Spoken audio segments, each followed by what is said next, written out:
Striking Scorpion 82 is now sponsored by Knighthood. Battle epic friends and foes in a living fantasy RPG world full of mysterious monsters and mighty enemies as you strive to become the land's most feared and famous knighthood. Win rare treasure in hunts and quests to improve your gear and up your game. Collect ancient heroes to fight by your side and summon their abilities in times of need.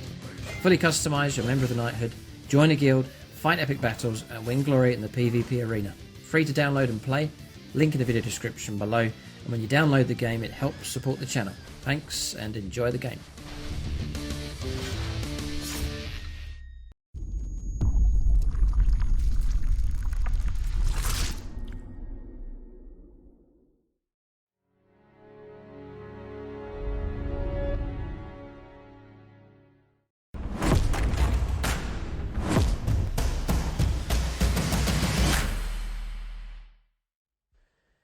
Right, welcome to this advanced Tactica video, continuing on the series here for the Tau Empire. In this episode I'm going to show you the combination I use for my current Tau commander. I've run through a number of different commanders down through the years, but particularly happy with this one. It's Commander Ghosttide.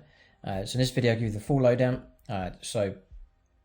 War gear, profile, points, values, tactics, roll-ups with dice at the end as well here for this advanced Tactica video. And it's a chance just to consider Tau commanders. Different loadouts you can go for. I'm going to share mine, which I think works well enough, but of course you're free to share your own ideas in the comments section below. You're welcome to copy my loadout that I go for and see how well it does for you in games of 40k. So before we get stuck in, for discount 40k, do check out the channel sponsor, link for them in the video description below. It's the Outpost. Usually it's 20% off Warhammer, Warhammer 40,000. A load of other gaming systems available from them as well.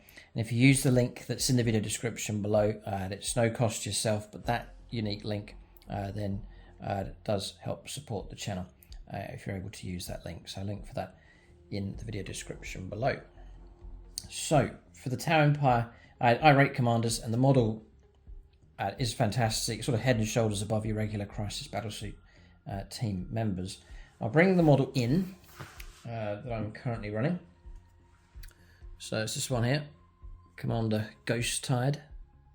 Brilliant model. If you haven't got one yet, if you're collecting Tau and you don't have a Tau commander, then it's well worth getting one. I mean, they're a brilliant sculpt, brilliant pose, and you can customize and go for different loadouts depending on what you want to do.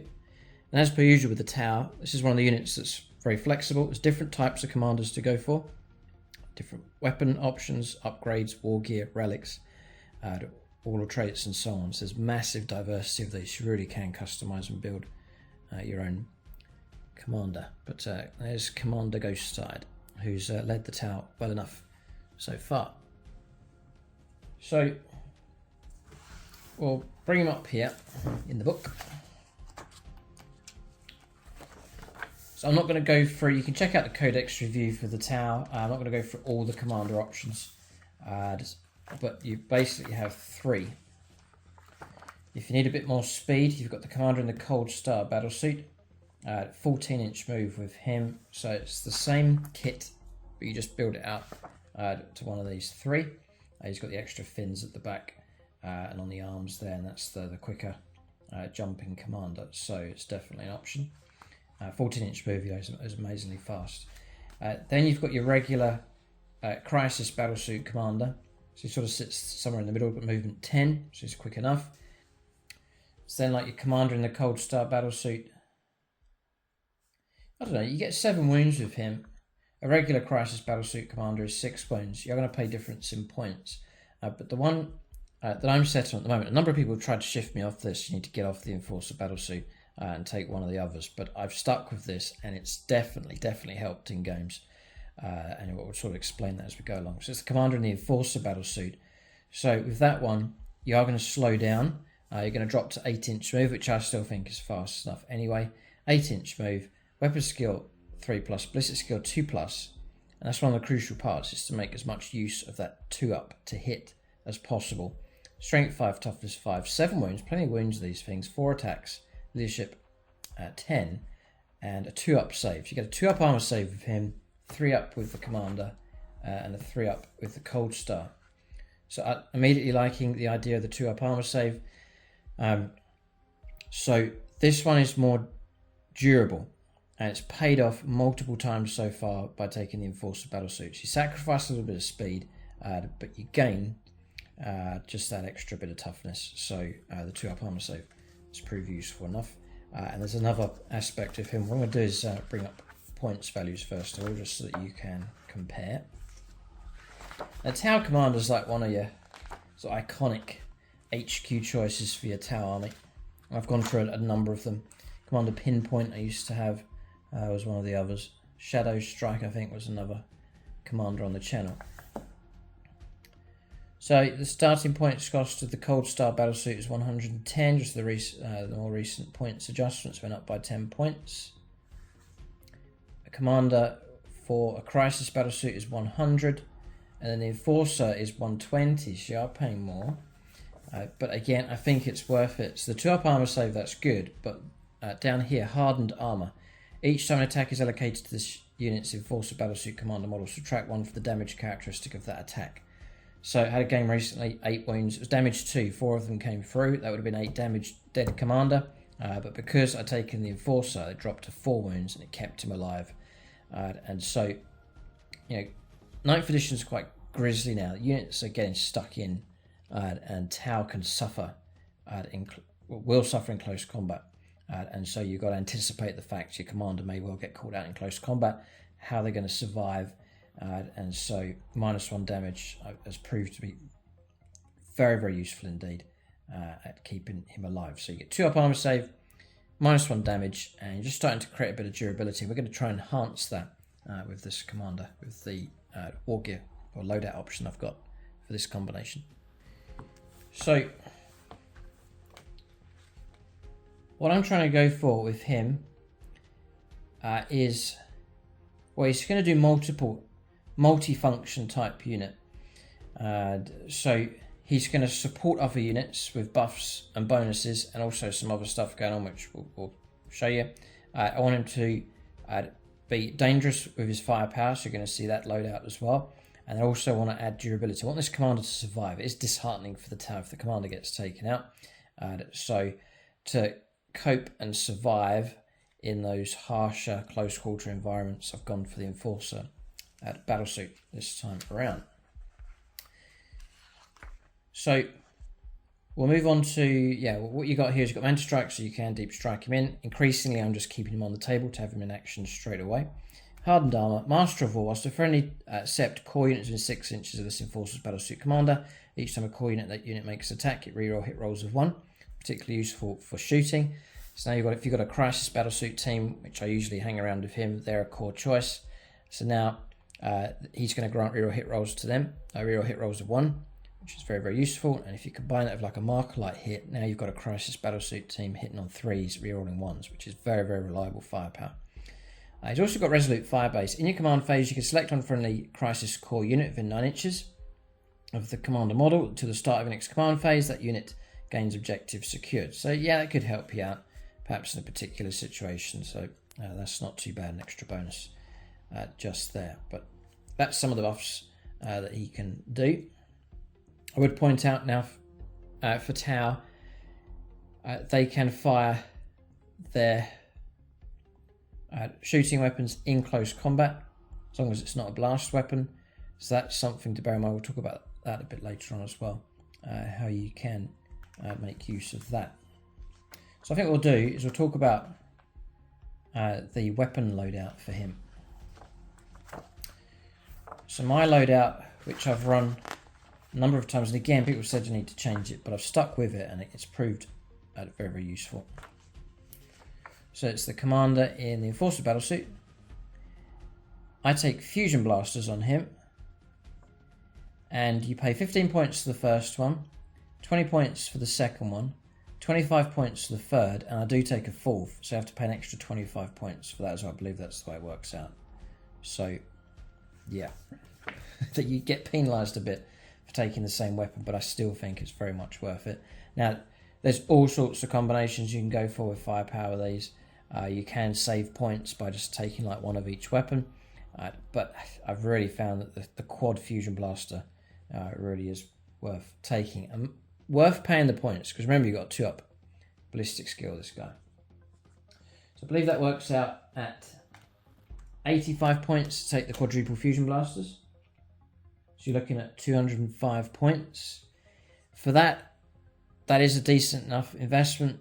Therefore, it is worth trying to keep him alive. So trying to toughen him up and make him survivable, I think is very much worth doing. If you're spending 200 odd points on a model, you may as well do that. So the other aspect for protecting is that he's 7 wounds.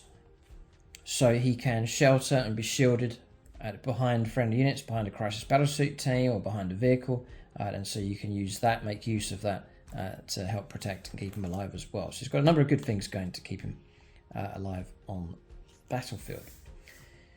So with the fusion blasters, I'm usually hunting monsters, characters, vehicles, and looking to kick out those shots. So range 18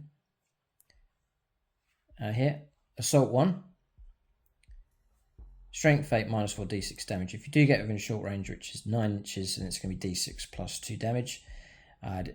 You'll find as he stands, he'll do okay. But I want to try and enhance his firepower. We'll do that through a warlord trait, which we will cover as well. So you're already hitting on 2s. But what I do is take a relic. We'll cover this now. The idea of this video is just to show you every combination I can think of, just to really get the most out of these commanders. So quite straightforward. The warlord trait here, precision of the hunter. So each time this warlord makes an attack, so it could be melee or shooting, you can reroll the hit roll, amazing, and you can reroll the wound roll. That is an utterly incredible warlord trait. So I stick that on him, and now he's got 4 fusion blasters, hitting on 2s, rerolling his shooting. So if there's like a -1 to hit going on, it's all rerollable. Or he'll be on 2s to hit rerolling 1s. So a lot of the time I'll get 4 out of 4 hits. It's quite consistently doing that. On top of that, you get to reroll your wound rolls. So when he comes up against tougher targets, toughness 8 vehicles, toughness 9 vehicles is maybe going to be a thing. Then I'm rerolling the wound roll, and that makes a huge difference. So now you've got a tower commander that's got 4 fusion blasters that are 4 very reliable fusion blasters. And we'll illustrate that by rolling some dice up later on. So that's all good news. It's a simple warlord trait to take. Exceptionally potent warlord trait, precision of the hunter. And then again, I think it's worth paying out the CP because I've invested in this commander. I then take a relic. And remember, I'm trying to think of firepower, influence and leadership on the battlefield, and then durability. Those sort of things working in combination. There's no point having him brilliantly upgrade loads of shooting weapons, but he just gets cut down and destroyed very quick. I want him to be able to survive in the harsh environment. So I then take this relic here. It's a solid image projection unit. This is amazingly good. Once per turn, the first time a saving throw is failed for the bearer, damage characteristic of that attack is changed to 0. So every turn you get that. Turn 1, 2, 3, 4, 5. The first time you fail a saving throw, just damage 0 straight through. So, that deadly killer shot coming through, a vanquisher shot potentially would take him down. You just change it to damage 0. So that's huge, massive help. So now you've got 2 up armor save. The first failed saving throw, damage 0 and ignored, -1 damage on top of that. And then, along with the solid image projection, you also get a 4+ invulnerable save thrown in as well. So 2 up armor save with no invuln now goes to a 2 up armor save with a 4+ invulnerable save. And again, it's a massive help. Huge help. So you've got brilliant durability now with him. And it just means that your commander is more likely to stick around throughout the game and make use of that firepower support. So I just use the commander model, and then I take one of these sort of unique, strange looking drones. This is actually one of the drones that goes with Commander Shadow Sun, just something that looks a bit different, and then I'd use that to represent the solid image projection unit. It just helps me to remember to use it during the game. It looks cool as well, just some unique little drone to float around and follow him. So he's looking like that. So warlord trait relic, just to enhance what you already have. Massive enhancement to firepower. A nice little addition of durability, and just adding those things on top of him. I then take, you've got access to taking drones. You can take 2. So I pay 20 points and take 2 marker drones with him. So add those to him. And I just think it looks so cool to have a commander model, and he's got drones floating around like a real sort of HQ choice going on with all these supporting type drones around him. I think it just looks fantastic on the battlefield. So there's twofold use for these drones. First up is you've got another layer of protection now. So the opponent comes through, 3 las cannon shots come through against him, he's been ambushed by whatever. He'll negate one of them to damage 0.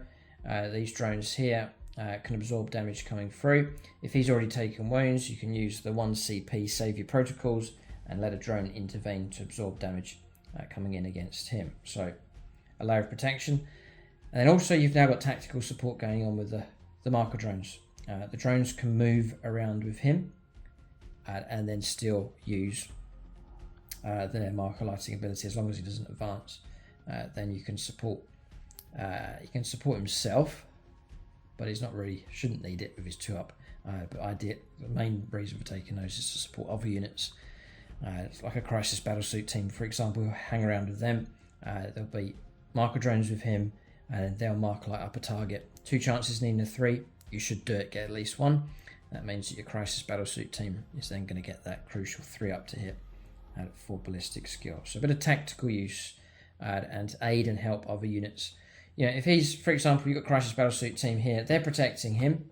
He's then returning the favour by granting the reroll 1s for their shooting, and then kicking out a couple of marker light hits as well, which will help the crisis battlesuit team hit their target. So a bit of symbiosis going on with the commander and the crisis battlesuit team. Because again, you've invested points in the crisis battlesuit team, so you may as well try and enhance that and get the most out of them that you can. So that's the idea by taking a couple of drones. That works out at 225 points. So it's a fair bit of points, but for that you're getting, I think, really, really good durability. Excellent firepower with him, and then a bit of supporting stuff going on for the rest of your army. Now there's a couple other little things here. I'll share as much as I can. As I said, there's all sorts of combos that you can go for with these. So one of the main ones is strike and fade. Use this strategy at the start of your shooting phase. It's 1 CP for this guy because it's 5 or fewer models. Select one tile jetpack unit, which has got the jetpack keyword. You can shoot with that unit, and then it can make a normal move up to 6 inches. So you've got the ability to move up, fire your medium range weapon, and then back off or relocate or duck behind cover with him. You know, you could jump out over a unit, get in range, fire, and then duck behind the bodyguard unit. You know, there's all sorts of shenanigans you could do with him. Just for 1 CP, but there could be a life and death help there with that stratagem. The other one I used recently actually was Repulsor Impact Field, 1 CP. Battlesuit unit from army selectors the target of a charge, -2 to the charge roll. That could save him from getting in trouble by being contacted in close combat.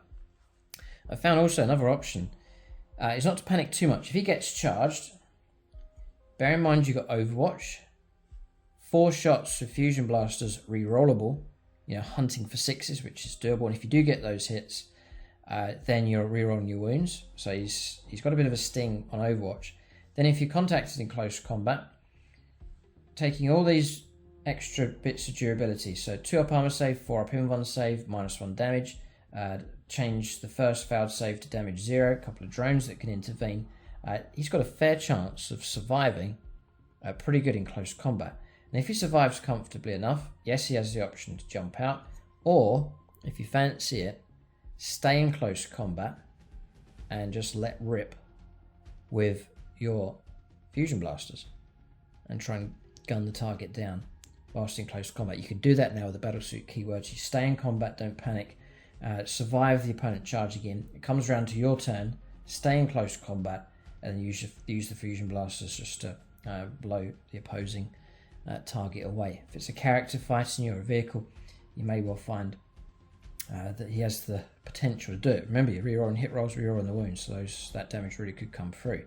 The other thing is, because you're in close combat, each one of those that comes through is going to be d6 plus 2 damage, so a real sting in the tail for him. That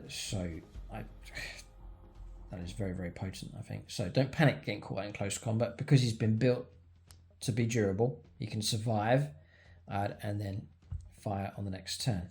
And then he's 7 wounds, so there's no minus to his hit rolls going on. He's not got damage profiles. Could have 1 wound left. He'll still fire at full effect. So that's an option for sure. Yeah, I don't know. I'll throw this one out there. I don't think you can. No, I don't think you can. I was wondering if you could strike and fade. You know, you're in close combat, you shoot, and then back out. But I think that's a fallback move. It says here that you can make a normal move. I don't think a normal move is a fallback move. But if you know the answer to that one, you can. If you can use that stratagem to shoot and then just disappear out of close combat before the opponent has a chance to strike back. I don't think you can do that, though. No, I don't think so. Because it's just a normal move as opposed to fallback. But you might be able to. So that's just some stratagems there. There may well be some others, but that's the ones that I have my eye on during the game that try and slow the charge down, shoot and remaneuver. 2 cheap, flexible stratagems that you can use on him just to make him more versatile on the table. So that's pretty much it for him. You know, I could do a 4-hour video on all the different combinations for commanders, but this series I sort of pick out my favourite combinations, ones that are working well for me for the different factions. So far, for the Tau, this has worked really well. He seems to survive games, which is a lot better than previous commanders who didn't last too long. His firepower is excellent against the right target, and then a bit of tactical help going on, just assisting from one turn to the next. So usually I start him on the board, so he's there to react immediately. Often with 9th edition being a bit more closer together, the opponent can try and jump you straight away. So increasingly finding that deep striking units are out of the game for too long, and you need that support straight away on turn 1, especially if the opponent's going to try and rush you with like Tyranids or Drakari, something like that. And so I often found that more and more stuff needs to be on the board. So I usually start him on the table, hidden away, and then just swing him out immediately and just start making attacks. But the deep strike option is there if you so wish. So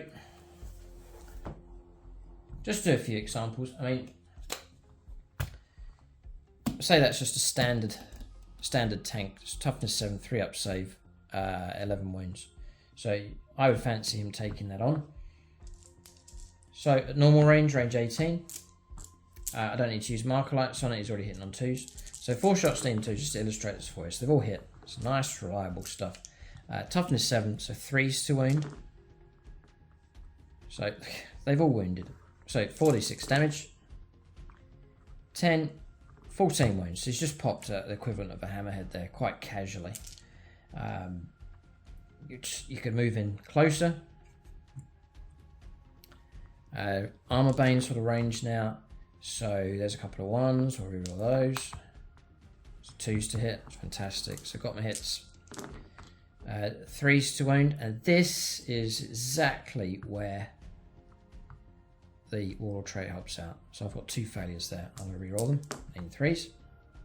Okay, so 1's fouled, but 3 have made it through. 3d6 damage, because AP -4, it bypasses the armor. And then you've got 8, 9, 10, 11, plus 3 lots of 2. So 17 wounds caused. And often I'll play him so that he's behind other units, screened, or I'll use the stratagem to back him off. So he might pop out, he destroys his target, or he doesn't, and then he's far enough away, you know he's not going to be in trouble, or if you think he's going to be in trouble, I'll back him away. So he's there just to let loose that firepower from one turn to the next, survive from one turn to the next, and then just to see the game through. Supporting with these, giving buffs and bonuses to other units, and just surviving on the table for as long as possible, which he seems to be doing well enough at the moment. But quite straightforward. I'd use his attacks against heavy infantry, vehicles of all shapes and sizes, characters, monsters. The Fusion Blaster is a decent weapon, and on the commander, you've got exceptionally reliable firepower available.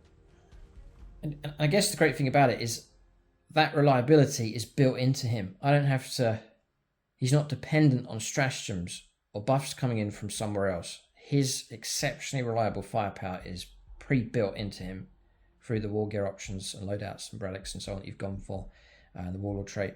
and so he's not reliant on other stuff coming from somewhere else. He's not reliant on mark light hits coming through.